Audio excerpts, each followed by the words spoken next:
Sustainable consumption and production is about promoting the overall standard of living of people in developed and developing countries by implementing ways to waste less, be more energy efficient, reducing future economic, environmental, and social costs, improving sustainable infrastructure, and to reduce poverty. You might ask yourselves, why does sustainable consumption and production really matter, and why should I be concerned about it? Well, the facts are undeniably present throughout the world today.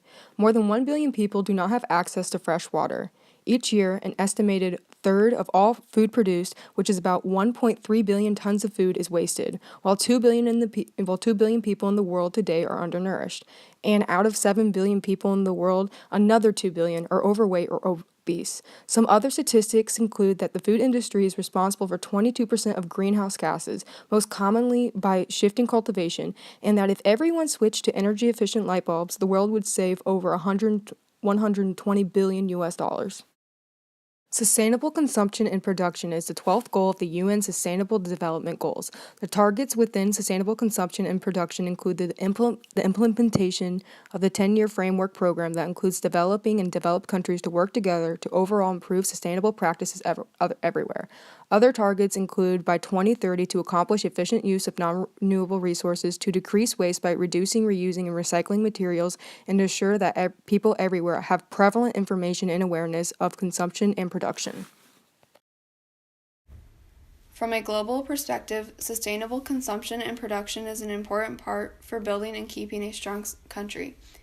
Currently, a large amount of effort needs to be put in order to reach a sustainable society. Globally, we notice a large sum of unsustainable consumption and production.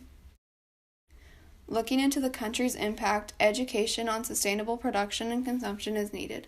Countries will need to achieve the sustainable management and efficient use of natural resources, substantially reduce waste generation through prevention, reduction, recycling, and reuse, and promote public procurement practices that are sustainable in accordance with national policies and priorities.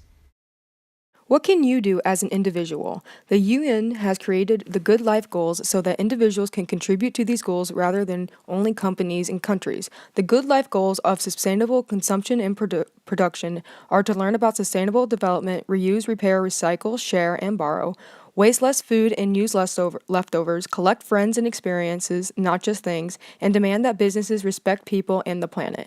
If everyone at least tried to follow these goals, there would be major improvements in developing and developed countries' economy, environment, politics, and overall standard of living.